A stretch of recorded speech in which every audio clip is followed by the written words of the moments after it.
বিশ্বকাপ মানেই রাতভর আলোকিত স্টেডিয়াম, কোটি মানুষের উন্মাদনা, গ্যালারির চিৎকার আর ফুটবলের মহারণ। কিন্তু ২০২৬ বিশ্বকাপের আগে যুক্তরাষ্ট্রে এখন সবচেয়ে বড় আলোচনা মাঠের বাইরের অদৃশ্য সংকট। কন্ডম বিতরণ থেকে মানব পাচার ঠেকাতে বিশেষ টাস্কফোর্স। ফুটবলের উৎসবকে ঘিরে কেন এত সতর্কতা? তাহলে কি বিশ্বকাপ শুধু খেলা নয়, এক বিশাল সামাজিক পরীক্ষাও? বলতে গেলে বিশ্বকাপ মানেই শুধু ৯০ মিনিটের ফুটবল যুদ্ধ নয়, এর সঙ্গে জড়িয়ে থাকে কোটি মানুষের আবেগ, বিশাল অর্থনীতি, পর্যটনের জোয়ার, রাতভর চলা উৎসব আর অনিয়ন্ত্রিত সামাজিক বাস্তবতা। ২০২৬ ফিফা বিশ্বকাপকে ঘিরে যুক্তরাষ্ট্রের আয়োজক শহরগুলোতে এখন চলছে বহুমাত্রিক প্রস্তুতি। স্টেডিয়াম সংস্কার, পরিবহন ব্যবস্থার উন্নয়ন, নিরাপত্তার পরিকল্পনার পাশাপাশি এবার বিশেষ গুরুত্ব পাচ্ছে জনস্বাস্থ্য ও সামাজিক আচরণ ব্যবস্থাপনা। বিশেষজ্ঞদের মতে এত বড় আন্তর্জাতিক আসর মানেই লাখো মানুষের একসঙ্গে চলাচল, নতুন সম্পর্কের সৃষ্টি এবং ভিন্ন সংস্কৃতির মানুষের মেলবন্ধন। আর এই বাস্তবতার সঙ্গে বাড়তে পারে যৌনবাহিত রোগ বা STI ছড়িয়ে পড়ার ঝুঁকিও। সেই কারণেই আগেভাগে সতর্ক অবস্থান নিয়েছে বিভিন্ন স্বাস্থ্য সংস্থা ও কমিউনিটি সংগঠন। যুক্তরাষ্ট্রের Kansas city, new York, new jersey সহ বেশ কয়েকটি আয়োজক অঞ্চলে ইতোমধ্যে প্রস্তুত করা হচ্ছে হাজার হাজার সেফটি কিট। এসব কিটে রাখা হচ্ছে ল্যাটেক্স এবং নন ল্যাটেক্স কন্ডম, লুব্রিক্যান্ট এবং ডেন্টাল ড্যাম। স্বাস্থ্য বিশেষজ্ঞরা বলছেন, নিরাপদ যৌন আচরণ নিশ্চিত করতে এসব সরঞ্জাম গুরুত্বপূর্ণ ভূমিকা রাখতে পারে।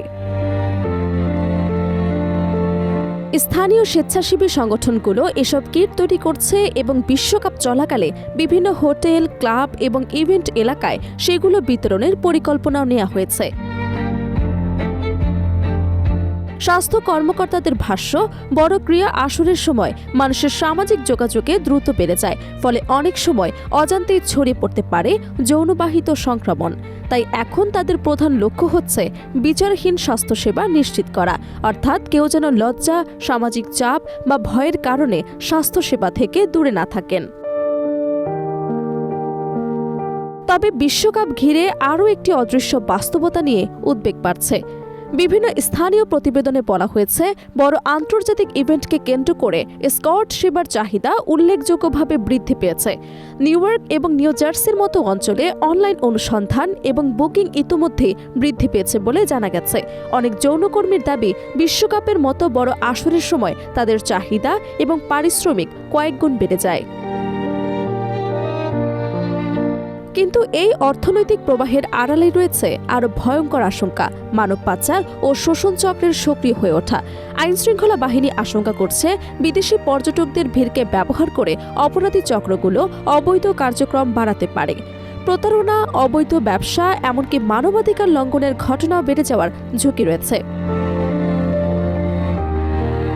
মার্কিন ফাইন্যান্সিয়াল ক্রাইমস সংস্থাগুলো ইতোমধ্যে সতর্কবার্তা দিয়েছে। তাদের মতে বড় ক্রীড়া আসরকে কেন্দ্র করে অপরাধী নেটওয়ার্ক সক্রিয় হওয়ার ইতিহাস রয়েছে।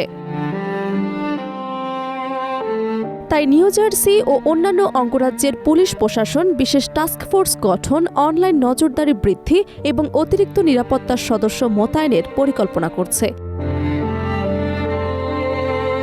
একদিকে বিশ্বকাপের অর্থনৈতিক সুযোগ, অন্যদিকে সম্ভাব্য অপরাধ ও স্বাস্থ্য ঝুঁকি।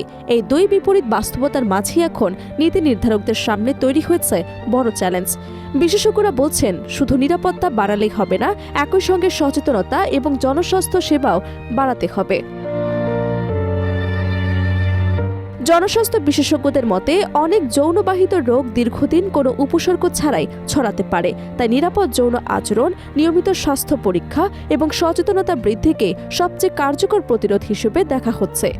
বিভিন্ন শহরে টেলিহেলথ সেবা, মোবাইল ক্লিনিক এবং জরুরি চিকিৎসা সহায়তা বাড়ানোর উদ্যোগও নেওয়া হয়েছে।